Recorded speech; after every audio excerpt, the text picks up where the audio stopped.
মার্কিন যুক্তরাষ্ট্র এবং ইসরায়েল যৌথভাবে ইরানের বিরুদ্ধে যে সর্বাত্মক যুদ্ধ শুরু করেছে তা এরই মধ্যে দ্বিতীয় সপ্তাহে গড়িয়েছে।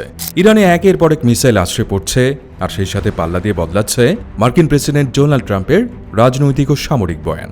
কখনো তিনি বলছেন ইরানের শাসন ব্যবস্থার পতন ঘটাতে, কখনো চাইছেন চুক্তি করতে, আবার কখনো দাবি করছেন নিঃশর্ত আত্মসমর্পণের।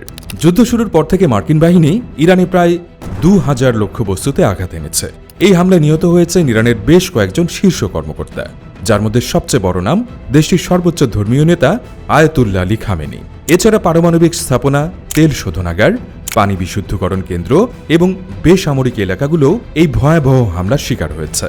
অন্যদিকে ইরানও বসে নেই। তারা ইসরায়েল এবং উপসাগরীয় প্রতিবেশীদের লক্ষ্য করে শত শত মিসাইল এবং হাজার হাজার ড্রোন ছুড়েছে, যার লক্ষ্যবস্তু ছিল মার্কিন সামরিক ঘাঁটি, জ্বালানি অবকাঠামো এবং দূতাবাস। এখন পর্যন্ত এই যুদ্ধে ১২০০ জনেরও বেশি ইরানি নিহত হয়েছেন, যার মধ্যে একটি স্কুলে বোমা হামলায় প্রাণ হারিয়েছে ১৬০ জনেরও বেশি নিরীহ শিশু। অন্যদিকে ৭ জন মার্কিন সেনার মৃত্যুর খবরও পাওয়া গেছে। এত রক্তপাত, এত ধ্বংসযজ্ঞের পরও বিশ্লেষকরা একটি জায়গায় এসে হোঁচট খাচ্ছেন। ট্রাম্প এবং তার প্রশাসন এখনও স্পষ্টভাবে ব্যাখ্যা করতে পারেনি যে তারা আসলে এই যুদ্ধ কিভাবে শেষ করতে চায়। তাহলে ওয়াশিংটনের আসল লক্ষ্য কি? এই যুদ্ধের শেষ কোথায়? আর ইরান যুদ্ধে ট্রাম্পের এন্ড গেম বা শেষ খেলাটি আসলে কি? এসব প্রশ্নের উত্তর জানার চেষ্টা করব আদ্যপান্তর আজকের পর্বে। ২৮ ফেব্রুয়ারি যুদ্ধের শুরুতে এক অভাবনীয় আঘাত হানে যুক্তরাষ্ট্র। মার্কিন হামলায় নিহত হন ইরানের সুপ্রিম লিডার বা সর্বোচ্চ ধর্মীয় নেতা আলী খামেনি। দীর্ঘ ৩৭ বছর ধরে যিনি অত্যন্ত শক্ত হাতে ইরানের শাসনভার সামলেছেন এবং এর আগে দেশের প্রেসিডেন্ট হিসেবেও দায়িত্ব পালন করেছেন। তার এই আকস্মিক মৃত্যু পুরো শাসন ব্যবস্থায় একটি বড় শূন্যতা তৈরি করবে, এমনটাই ছিল মার্কিন প্রশাসনের হিসেব। যদিও আগে ট্রাম্প প্রশাসন প্রকাশ্যে কখনোই রেজিম চেঞ্জ বা ক্ষমতা পরিবর্তনের কথাটি উচ্চারণ করেনি, কিন্তু বিশ্লেষকদের মতে তাদের প্রতিটি পদক্ষেপের মূল লক্ষ্যই ছিল বর্তমান ইরানি এস্টাবলিশমেন্ট বা শাসন ব্যবস্থার সম্পূর্ণ পতন ঘটানো। পাকিস্তান চীন ইনস্টিটিউটের নির্বাহী পরিচালক মুস্তফা হায়দার সৈয়দ এই মার্কিন মনস্তত্ত্বের চমৎকার ব্যাখ্যা দিয়েছেন। তিনি বলেন, এই হামলাগুলোর মূল উদ্দেশ্য ছিল শাসন ব্যবস্থার পতন ঘটানো এবং এর ফলে দেশের ভেতরে একটি গণ অভ্যুত্থানের মঞ্চ তৈরি করা। দোহা ইনস্টিটিউট ফর গ্র্যাজুয়েট স্টাডিজের আন্তর্জাতিক রাজনীতি ও নিরাপত্তার সহকারী অধ্যাপক মুহান্নাদ সেলুমও একই মত পোষণ করেন। তার মতে ট্রাম্পের এই পদক্ষেপের পেছনে একটি অঘোষিত বাজি কাজ করেছে। ওয়াশিংটনের হিসাবটা ছিল খুব সহজ। কোনো শক্তিশালী কাঠামোর মাথা বা শীর্ষ নেতাকে যদি সরিয়ে দেয়া যায় এবং শরীরে যথেষ্ট আঘাত করা যায়, তবে পুরো সিস্টেমটি হয় ভেঙে পড়বে অথবা এতটাই দুর্বল হয়ে যাবে যে পরবর্তীতে যারা ক্ষমতায় আসবে তারা আর কখনোই যুদ্ধ পূর্ববর্তী ইরানের সেই শক্তিশালী অবস্থান ফিরিয়ে আনতে পারবে না। কিন্তু বাস্তবতা তুলে ধরেছে সম্পূর্ণ ভিন্ন চিত্র। খামেনি ছাড়াও বেশ কয়েকজন জ্যেষ্ঠ সামরিক কমান্ডার এবং নেতা নিহত হওয়ার পরও ইসলামিক রিপাবলিকে টিকিয়ে রাখা প্রতিষ্ঠানগুলোর মধ্যে গভীর কোনো ফাটলের প্রমাণ এখনও পাওয়া যায়নি। বরং সমস্ত জল্পনা কল্পনার অবসান ঘটিয়ে রোববার ইরান খামেনির উত্তরসূরি হিসেবে তার ৫৬ বছর বয়সী ছেলে মুস্তফা খামেনিকে নতুন সর্বোচ্চ নেতা হিসেবে ঘোষণা করেছে। এই ঘটনা প্রমাণ করে যে ট্রাম্পের হিসেব নিকেশে একটি বড় ধরনের মনস্তাত্ত্বিক ভুল বা মিসক্যালকুলেশন ছিল। মুস্তফা হায়দার সৈয়দের মতে মার্কিন প্রশাসন বুঝতে ব্যর্থ হয়েছিল যে একটু দীর্ঘ প্রলম্বিত যুদ্ধ চালিয়ে যাওয়ার মতো রেজিলিয়েন্স বা সহ্য শক্তি ইরানের শাসন কাঠামো রয়েছে। অপারেশন এপিক ফিউরি নামের এই সামরিক অভিযান শুরু হওয়ার পর থেকেই ট্রাম্প একের পর এক স্ববিরোধী কথাবার্তা বলে আসছেন। একজন ব্যবসায়ী হিসেবে তার মজ্জাগত স্বভাব হল ডিল বা চুক্তি করা। অন্যদিকে একজন যুদ্ধকালীন প্রেসিডেন্ট হিসেবে তিনি চাইছেন শত্রুকে ধ্বংস করতে। যুদ্ধের প্রথম দিকে ট্রাম্প ইরানের Islamic revolutionary guard corps IRGC এর সদস্যদের অস্ত্র সমর্পণ করার আহ্বান জানিয়েছিলেন। তিনি প্রতিশ্রুতি দিয়েছিলেন যারা আত্মসমর্পণ করবে তাদের দায় মুক্তি দেওয়া হবে। পরবর্তীতে তিনি ইরানি কূটনীতিকদের পক্ষ ত্যাগ করারও আহ্বান জানান। কিন্তু যুদ্ধক্ষেত্রের বাস্তবতা ট্রাম্পের এই আহ্বানের ঠিক বিপরীত। IRGC আত্মসমর্পণ তো করেইনি, বরং তারাই এখন মার্কিন যুক্তরাষ্ট্র এবং ইসরায়েলের বিরুদ্ধে ইরানের পাল্টা আক্রমণের নেতৃত্ব দিচ্ছে। শুধু তাই নয়, উপসাগরীয় অন্যান্য দেশগুলোতে ইরানের আক্রমণের ছকও কষছে এই IRGC।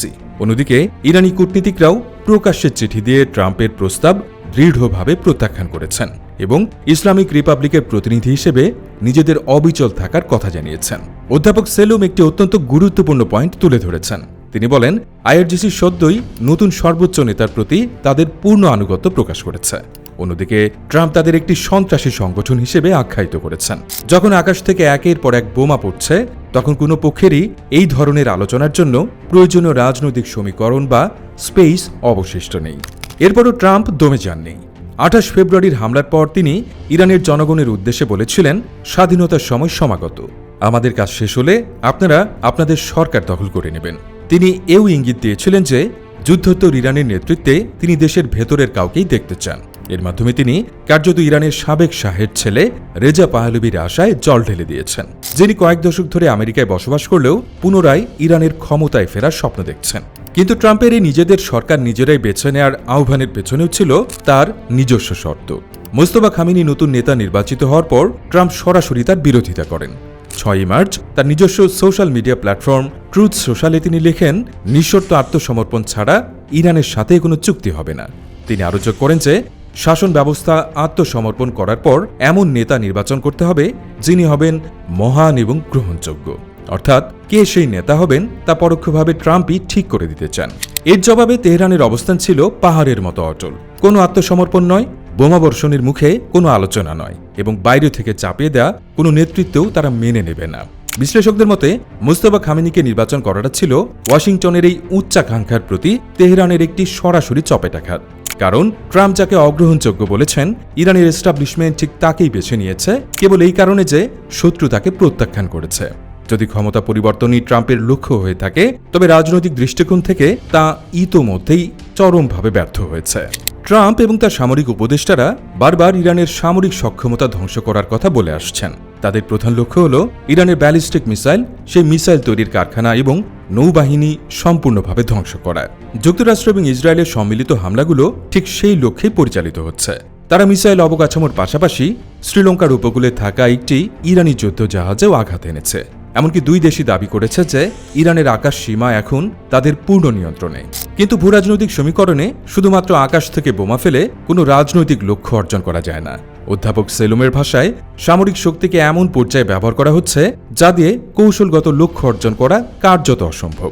যুক্তরাষ্ট্র হয়তো ইরানের হার্ডওয়্যার বা অস্ত্রশস্ত্র ধ্বংস করতে পারে, কিন্তু তারা আকাশ থেকে বোমা ফেলে একটি রাজনৈতিক বিকল্প তৈরি করতে পারবে না। তাহলে এই যুদ্ধে ইসরায়েলের আসল উদ্দেশ্য কি? ইসরায়েল দীর্ঘদিন ধরে ইরানকে তাদের সবচেয়ে বড় শত্রু হিসেবে বিবেচনা করে আসছে। কাতার বিশ্ববিদ্যালয়ের গালফ স্টাডিজ সেন্টারের পরিচালক মাহবুব জাওয়েরি মনে করেন, ইসরায়েল বর্তমান যুদ্ধটিকে একটি বৃহত্তর প্রকল্পের অংশ হিসেবে দেখছে। 2023 সালের 7 অক্টোবরের হামাসের হামলার পর তারা পুরো মধ্যপ্রাচ্যের মানচিত্র নতুন করে সাজাতে চাইছে। জাওয়েরি বলেন, ইসরায়েল মূলত 7 অক্টোবরকে একটি অজুহাত হিসেবে ব্যবহার করছে। তাদের ভাষায়, মধ্যপ্রাচ্যকে নতুন করে রূপ দেওয়ার জন্য ঠিক যেভাবে 9/11-এর পর মার্কিন যুক্তরাষ্ট্র করেছিল, ইসরায়েলের লক্ষ্য অত্যন্ত স্পষ্ট। তারা ইরান সহ এমন প্রতিটি সম্ভাব্য খেলোয়াড়কে নির্মূল বা পরাজিত করতে চায় যারা ভবিষ্যতে তাদের চ্যালেঞ্জ করার ক্ষমতা রাখে। আকাশপথে হামলার পাশাপাশি ট্রাম্প প্রশাসন ইরানের ভেতরে একটি বৃহত্তর অভ্যুত্থানের মঞ্চ তৈরি করতে অন্যান্য বিকল্প নিয়েও চিন্তা করেছে। এর মধ্যে একটি হল কুর্দি বাহিনী দিয়ে ইরানি সামরিক বাহিনীর উপর আক্রমণ চালানো। ইরাকে কুর্দি গোষ্ঠীগুলোর সাথে যুক্তরাষ্ট্রের দীর্ঘদিনের সম্পর্ক রয়েছে এবং এরবিলের কাছে তাদের একটি সামরিক উপস্থিতিও রয়েছে। কুর্দি নেতারা নিশ্চিত করেছেন যে ট্রাম্প তাদের সাথে এই বিষয়ে আলোচনা করেছেন। কিন্তু বিশ্লেষকরা সতর্ক করে বলছেন যে ইরানের ভেতরে কুর্দি যোদ্ধাদের লেলিয়ে দেওয়াটা একটি চরম মাত্রার ভুল পদক্ষেপ হতে পারে। অধ্যাপক সেলুমের মতে, ইরানি কুর্দি সশস্ত্র গোষ্ঠীগুলোর এমন কোনো সক্ষমতা, ঐক্য বা লজিস্টিক্স নেই যা দিয়ে তারা একটি আগ্রাসন চালাতে পারে। সবচেয়ে বড় কথা, কুর্দিদের যে কোনো বড় ধরনের সমরসজ্জা বা মোবিলাইজেশন তুরস্ককে গভীরভাবে উদ্বিগ্ন করবে। এর ফলে পুরো অঞ্চলে এমন একটি দ্বিতীয় সংকটের জন্ম হবে যা এই মুহূর্তে যুক্তরাষ্ট্রের জন্য সামাল দেয়া প্রায় অসম্ভব। তাহলে স্থল অভিযান বা বুটস অন দ্য গ্রাউন্ডের সম্ভাবনা কতটুকু? ইরানের পররাষ্ট্রমন্ত্রী আব্বাস আরাগচি স্পষ্ট জানিয়ে দিয়েছেন যে মার্কিন স্থল আগ্রাসনের যে কোনো সম্ভাবনার জন্য ইরান সম্পূর্ণভাবে প্রস্তুত রয়েছে। অন্যদিকে ট্রাম্প প্রশাসনও এখনও পর্যন্ত স্থল অভিযানের সম্ভাবনাটি পুরোপুরি নাকচ করে দেয়নি। কিন্তু যুক্তরাষ্ট্রের অভ্যন্তরীণ রাজনীতি এবং ইতিহাসের পাতা ঘাঁটলে অন্য চিত্র দেখা যায়।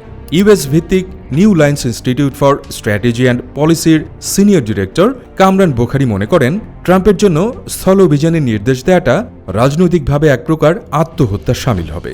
কারণ ট্রাম্প এবারে নির্বাচনে জিতেছেন একটি যুদ্ধবিরোধী বা এন্টি ওয়ার প্ল্যাটফর্মে দাঁড়িয়ে। এর পাশাপাশি ইরাক এবং আফগানিস্তানে মার্কিন স্থলবাহিনীর চরম ব্যর্থতার স্মৃতি এখনও আমেরিকানদের তাড়িয়ে বেড়ায়। বুখারী বলেন, প্রেসিডেন্টের রাজনৈতিক বাধ্যবাধকতা এবং ইরাক আফগানিস্তানের ব্যর্থতার কথা মাথায় রাখলে স্থলসেনা মোতায়েন করাটাই হল সবচেয়ে অসম্ভব একটি বিকল্প। এতগুলো পরস্পর বিরোধী লক্ষ্য, সামরিক ব্যর্থতা এবং রাজনৈতিক হিসেব নিকেশের পর প্রশ্ন জাগে, মার্কিন যুক্তরাষ্ট্রের জন্য এই যুদ্ধের একটি বাস্তবসম্মত শেষ পরিণতি বা রিয়েলিস্টিক এন্ড গেম আসলে কি হতে পারে। কিংস কলেজ লন্ডনের সিকিউরিটি স্টাডিজের সহযোগী অধ্যাপক আন্দ্রেয়াস ক্রিক মনে করেন, একটি দীর্ঘমেয়াদী স্থলযুদ্ধের বদলে জোরপূর্বক আপোষ বা কোয়ারসিভ সেটেলমেন্টই হল যুক্তরাষ্ট্রের জন্য সবচেয়ে বাস্তবসম্মত বিকল্প। তার মতে, ওয়াশিংটন এখনও ইরানের শাসন ব্যবস্থার কিছু অংশের সাথে, এমনকি আইআরজিসি সংশ্লিষ্ট প্রভাবশালীদের সাথেও একটি সমঝোতায় আসতে আগ্রহী হতে পারে। যদিও প্রভাবশালীরা নিজেদের রাষ্ট্র বাঁচাতে মিসাইল প্রকল্প, পারমাণবিক বিধিনিষেধ এবং আঞ্চলিক সম্পর্কের ক্ষেত্রে যথেষ্ট ছাড় দিতে রাজি হয়, তবে ট্রাম্প সেটাকেই নিজের বিশাল বিজয় হিসেবে দাবি করতে পারবেন।